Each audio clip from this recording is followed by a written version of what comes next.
Karin Novilda. Halo Kak Mary Riana. Hai. Hari ini aku khusus memakai outfit ini. Lucu banget. Iya. Walaupun collaborationnya sudah sold out, tapi keren banget.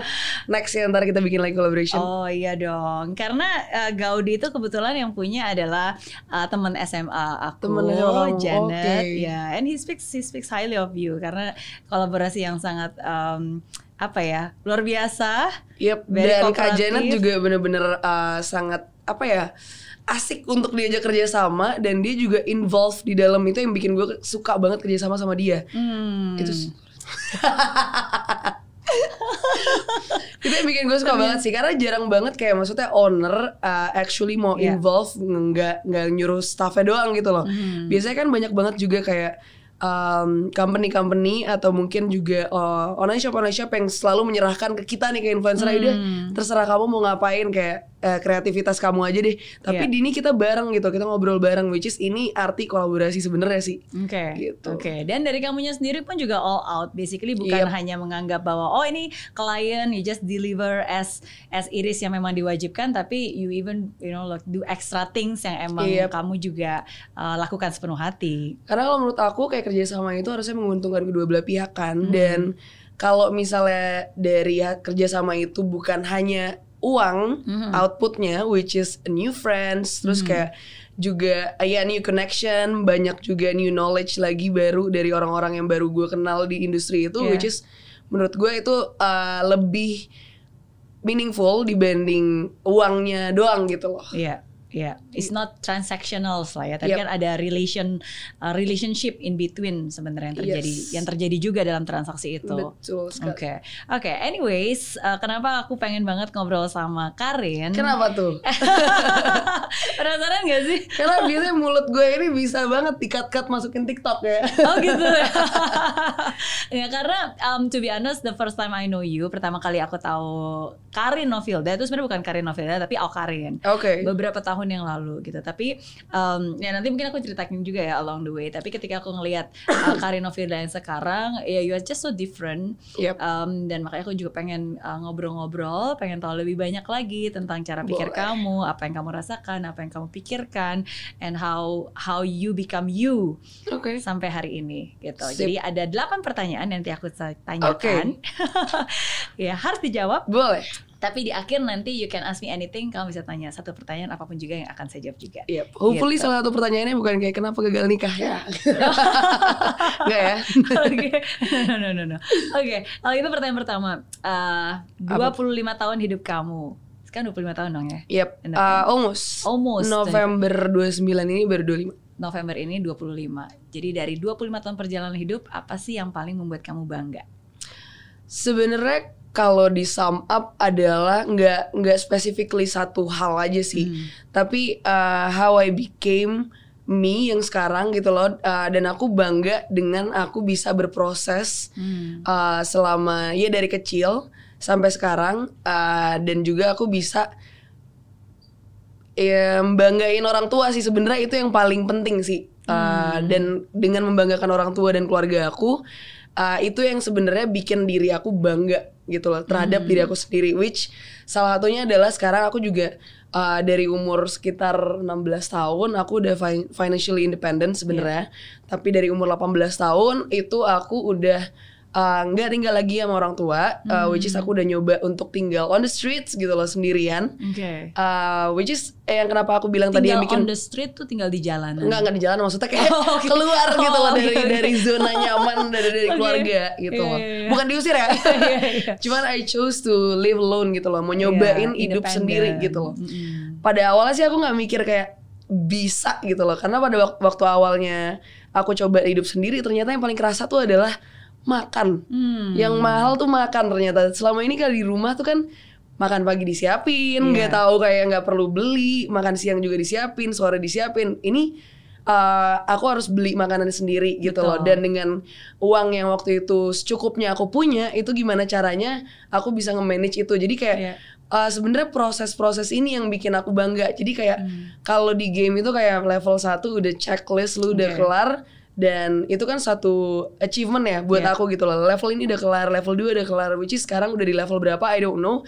Cuman ya dengan aku bisa achieve level-level itu yang sebenarnya bisa bikin aku bangga.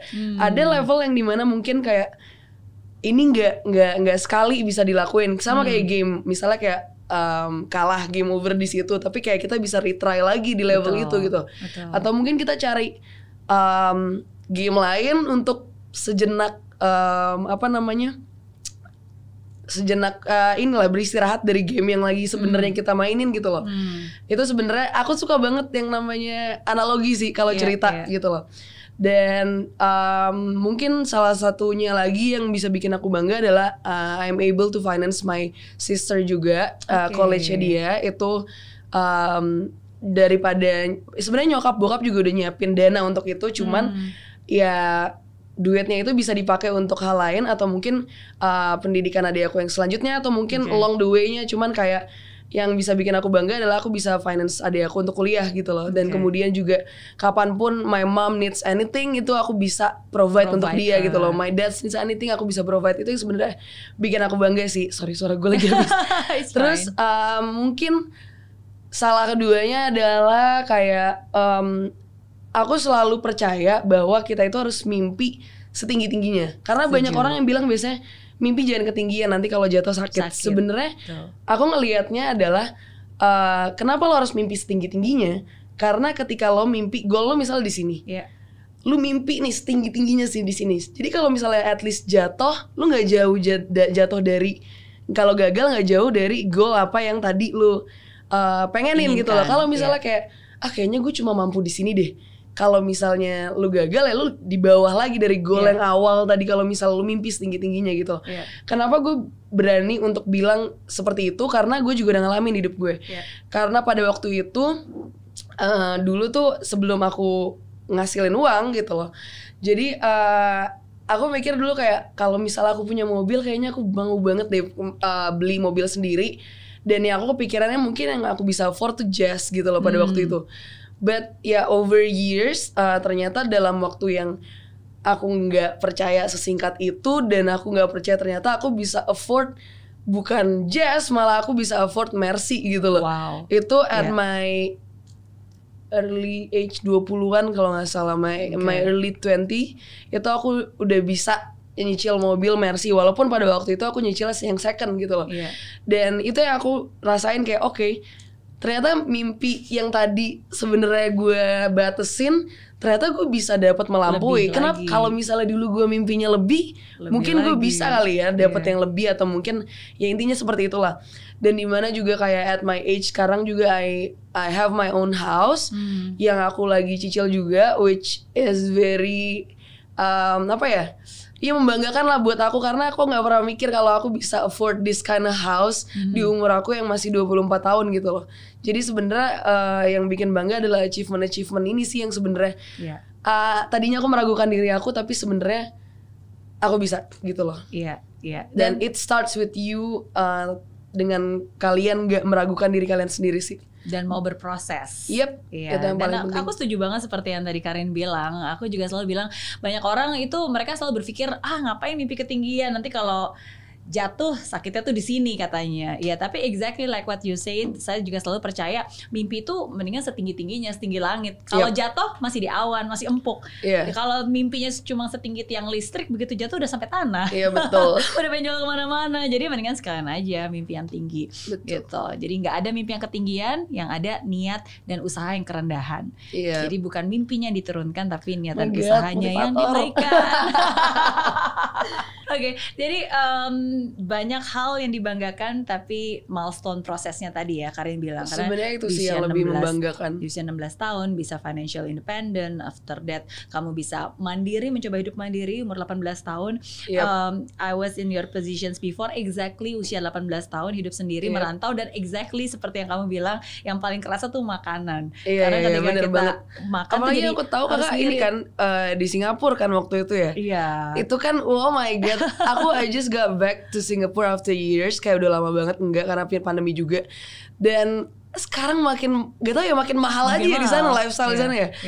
Kayak even lu naik taksi online di sana itu yang kalau misalnya di sini harganya 50.000, di sana tuh $20, $20 Singapura. Di sana sekali duduk aja udah lebih dari 50.000. Iya makanya 4,8, 4,2 tergantung. Nggak kebayang sih itu. Ya, tapi ya again sometimes kan kita nggak pernah tahu kita sekuat itu sampai kita diharuskan untuk menjadi wanita kuat itu kan. Ya dan at the end of the day ya kita berproses ya kayak tadi mungkin ada salah-salah ada gagalnya ya tapi kan it's not game over until you say it's over kan ya coba aja lagi retry aja lagi. Sama mungkin sebenarnya yang aku bangga adalah pada waktu aku lagi ngerintis tuh I'm proud that walaupun istilahnya mama dan papa aku itu berkecukupan lah ya cukup gitu nggak berlebihan juga cuman aku nggak berusaha untuk memanfaatkan resources dari mereka gitu loh mungkin sekarang resources yang aku maksud adalah maksudnya uang aku tidak berusaha untuk memanfaatkan uang dari mereka gitu loh jadi pada waktu itu aku tinggal sendiri pertama kali actually fun fact, kalian tahu Season City di sini kan? Yang di Pluit, yang di Season dekat City. Sini, ya, Season City itu apartemen aku pertama kali umur 18 tahun. Jadi waktu itu aku keluar dari rumah masih belum punya duit. Umur aku itu wilayah 18 tahun. Itu satu kamarnya ada satu ruangan itu satu kamar ada 2 kamar lah pokoknya nggak terlalu besar nggak besar sama sekali malah dan Season City ya kalian tahu di bawah juga ada kayak mall gitu ya mall gitulah terus itu harga apartemennya 4,5 juta per bulan dan itu pun gue masih bayar berdua sama temen gue gitu loh kita ada roommate lah pokoknya ada roommate di situ itu kerasa banget yang kayak gue makan di kantin supir yang kayak kerasa banget loh gue nggak itu ibaratnya kayak ngekos juga ya walaupun kayak gue tinggal di Jakarta intinya kayak gue ngerasain yang masak tuh waktu belum punya kompor dari apa sih yang pembikin kopi gue ngerasain itu juga masak Indomie di situ gue masih ngerasain itu juga loh jadi kayak yang gue bikin gue bangga adalah karena gue pernah ngerasain hidup sulit sekarang jadi gue meng-appreciate hal-hal yang gue punya dan gue juga bukan jadi anak yang manja yang kayak istilahnya sekarang kalau misalnya nih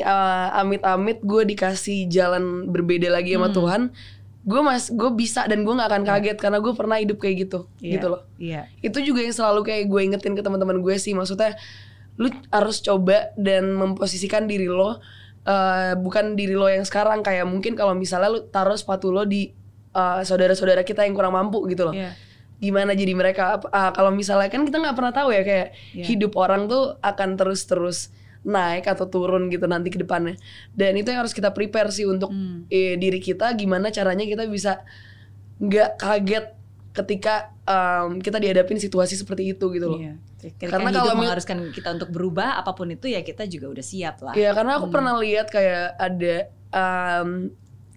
keluarganya temen aku yang dimana dia hidup berkecukupannya berlebihan lah maksudnya istilah gitu dan ketika dia beranjak dewasa kebetulan kayak orang tuanya terjerat kasus korupsi yang dimana akhirnya semua asetnya diambil dan dimana di situ dia depresi banget kaget nggak pernah hidup kayak gitu loh nggak pernah hidup yang kayak harus pindah-pindah kos makan juga bingung padahal sebelumnya dia makan fine dining mulu apa segala macem kayak gitu loh jadi kayak ya gue mau memposisikan diri gue I have to be prepared dan I wanna be prepared I wanna be ready for those kind of situation kalau akan terjadi semoga tidak ya gitu sih. Oke. Ya but it's interesting ya sometimes kan kadang-kadang hidup mengharuskan kita atau hidup membiarkan kita melalui hal-hal yang sulit yang pertama supaya kita bisa lebih meng-appreciate hal-hal baik yang kita dapatkan yang kedua ya, supaya kita juga bisa lebih berempati dengan orang-orang yang mungkin sedang dalam proses dan masa sulit itu juga karena kita pernah berada di dalam sisi itu jadi kita tahu gimana rasanya gitu.